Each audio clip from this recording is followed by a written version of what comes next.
Fornecedores, muito cuidado ao participar de licitações. Uma empresa pode ser penalizada por ter sido inabilitada ou desclassificada em um pregão? Sim, e eu vou explicar nesse vídeo o porquê. Pois bem, então lá no artigo 7º da Lei 10.520, que é a Lei Nacional sobre Pregão, existem diversas condutas do licitante e do contratado que devem ser penalizadas. Acontece que, normalmente, os órgãos eles só aplicavam penalidades para os contratados, deixando para penalizar licitantes somente em casos que aquele licitante agia com dolo, com má fé.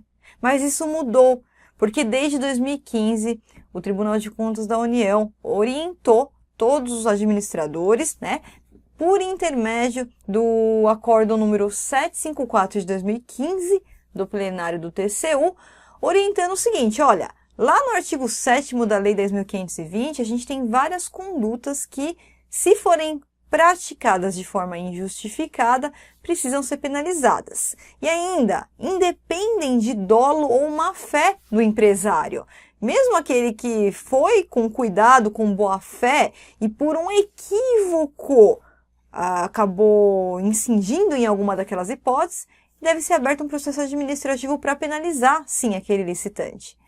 E, além disso, o agente público que não abriu o processo administrativo que vai responder.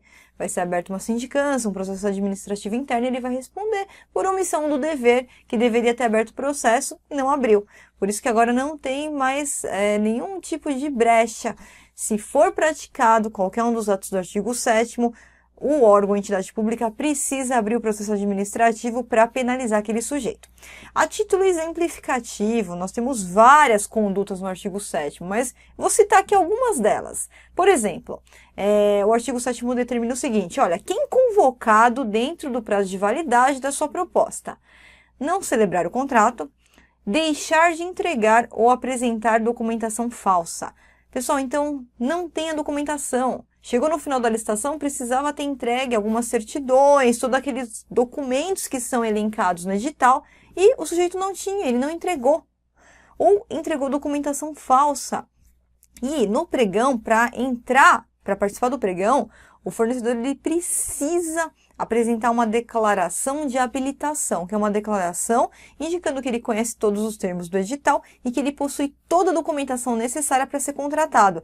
E aí lá no finalzinho, quando vamos fazer a habilitação do sujeito, ele não tem os documentos. Essa declaração inicial é um documento falso, foi uma declaração falsa. E aí que mora o perigo, né? Outro problema aqui, outra conduta, não mantiver a proposta.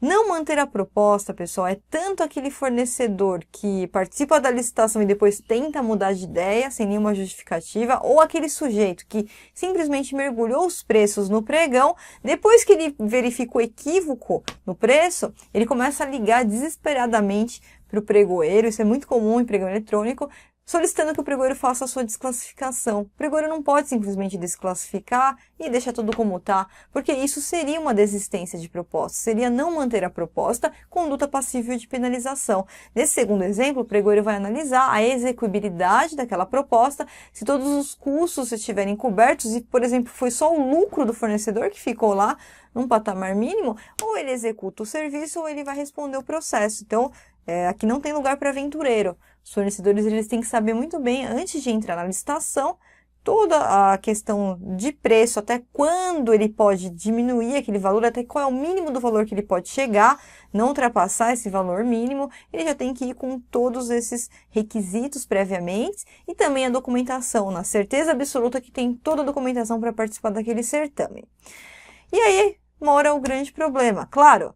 Se o fornecedor praticou qualquer um desses atos com má fé, com dolo, e isso, pessoal, é comum em algumas modalidades, por exemplo, no pregão presencial, a gente tem aí algumas artimanhas que os fornecedores praticam para utilizar de forma totalmente irregular as licitações, formar cartéis, participar de conluios. Um dos exemplos que a gente pode dar é o chamado coelho, né? Porque no pregão presencial, quando nós abrimos a etapa de lances, se o fornecedor que tem o maior preço quiser oferecer um lance, ele teria que cobrir o preço do primeiro colocado. Isso não acontece em pregão eletrônico, porque pregão eletrônico cada um vai dando o lance que quiser, desde que inferior ao seu próprio menor valor.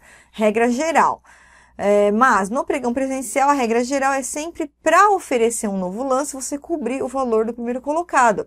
E existem algumas empresas que elas já entram na licitação combinada com outras empresas para fazer o efeito kamikaze.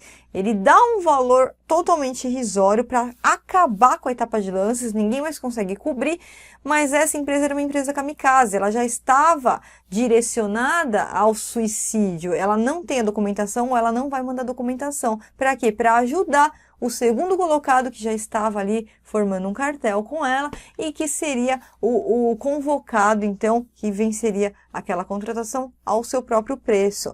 Então, essa artimanha, tá? Essa fraude em licitação, por intermédio desses tipos de procedimento, coelho, kamikaze, são vários outros procedimentos que tem, essas fraudes, elas precisam ser penalizadas. E, nesse caso, principalmente nesse caso, o primeiro colocado, que já não tinha documentação, comprovou-se a fraude, né? Claro que ele vai responder com a pena mais severa que tiver, que poderia ser o impedimento de licitar e contratar por até 5 anos e descredenciamento do SICAF, porque está totalmente comprovado o dolo e má-fé. Porém, aquele fornecedor que tomou todo o cuidado, o empresário que tomou todo o cuidado, mas por um mero equívoco, vamos supor que ele tenha confundido a certidão fiscal federal com a certidão fiscal estadual ou municipal ou do FGTS, ele teve um mero equívoco, se confundiu em relação aos documentos e no momento de ser habilitado não tinha o documento. Pois é, mas esse sujeito também não entregou a documentação, a gente também vai ter que abrir um processo contra ele. E aí, sempre os alunos me perguntam, mas professora, se a gente for penalizar todos esses sujeitos, daqui a pouco não tem mais quem contratar. Ainda mais pequenos municípios que têm, às vezes, para alguns serviços, poucos fornecedores que acabam executando os serviços naqueles municípios. Então, a sugestão aqui é que você baixe uma norma similar a que alguns órgãos tem feito para estabelecer uma dosimetria na aplicação das penas do artigo 7º, levando em conta o dolo, má-fé e quando não existe comprovadamente dolo ou má-fé, for um mero equívoco daquele licitante e prevê penas muito mais baixas. Exemplo disso, então, eu trouxe para vocês, seria no Ministério do Planejamento, Orçamento e Gestão. Eles já editaram a norma operacional número 2 de 2017, mas a sua extensão é só no âmbito do Ministério do Planejamento, do Desenvolvimento e Gestão.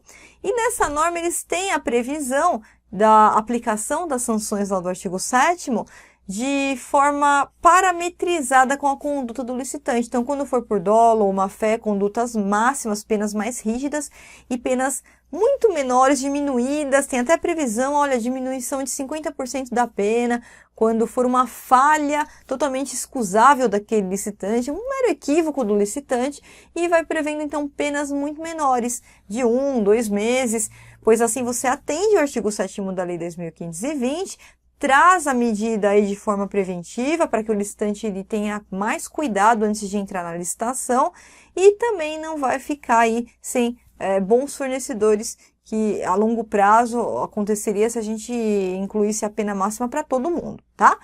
Então fica essa sugestão, que você baixe também normas similares a que os órgãos estão fazendo, a fim de atender ao Tribunal de Contas da União, orientação da abertura do processo administrativo, mas também atender à realidade, pelo princípio da razoabilidade, da proporcionalidade, e aplicar as sanções de acordo com o grau de potencial ofensivo da conduta daquele licitante, se com dolo, com má-fé, ou totalmente ausente de dolo ou de má-fé.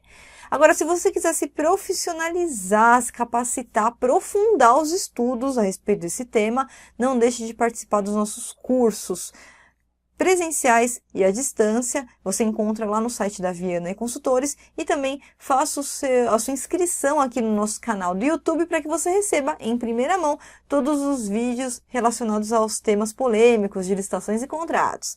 Eu sou a professora Flávia Viana e encontro vocês na próxima palestra. Um grande abraço!